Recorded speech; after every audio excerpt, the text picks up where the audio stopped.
Happy Thanksgiving. I know you're disappointed that Bitcoin is not at 125,000 all-time highs, so you could walk into dinner with your no-coiner friends and family and have that smug eating grin on your face. And instead, you have to sit there and listen to the fiat maxis tell you once again why you are a crazy dum-dum for buying Magic Internet Ponzi coin because it's down 30%, or all the headlines they've seen about how dead Bitcoin is over the last month or so. Now, that might be annoying or not what you wanted, but it turns out this is exactly what it's like to be a Bitcoiner.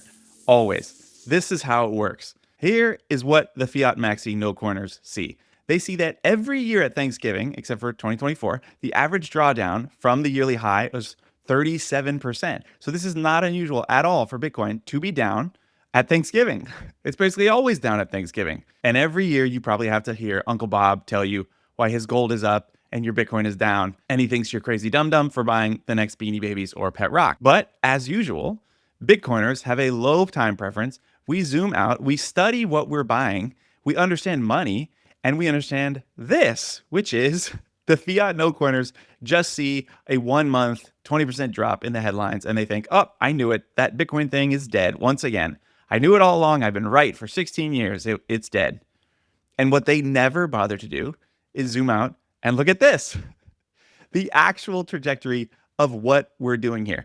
We are working on building generational wealth. They are buying Labubus and ordering DoorDash. The fiat no corner mind is a scientific marvel that they can look at a chart that looks like this and then tease you on Thanksgiving every year. Have a good time with your Bitcoin and your crypto and everything else that you're playing with. After they read a Wall Street Journal headline that Bitcoin is dead.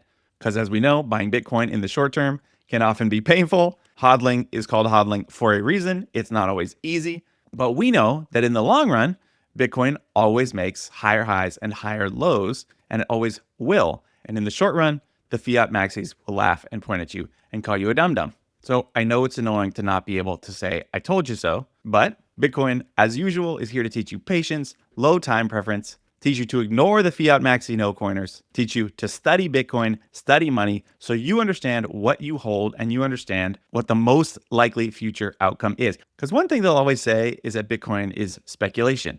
And you know what I decided? I agree with them. Bitcoiners are speculating on two main things. One is that you study the history of money and you understand the properties that make a commodity good into hard money. And you see that hard money always defeats weaker forms of money in the long run. Bitcoiners are simply speculating that the future of money will look something like the last 5,000 years of what money looks like, which means harder money always wins. And the other thing Bitcoiners are speculating on is that governments will never stop devaluing their dirty, debasing Fed tokens.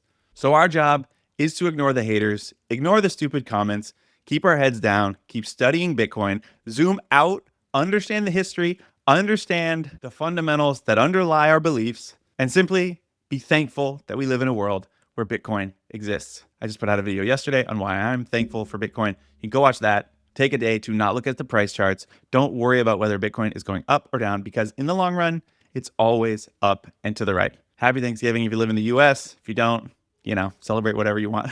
And as always, never forget, quit slacking and start stacking.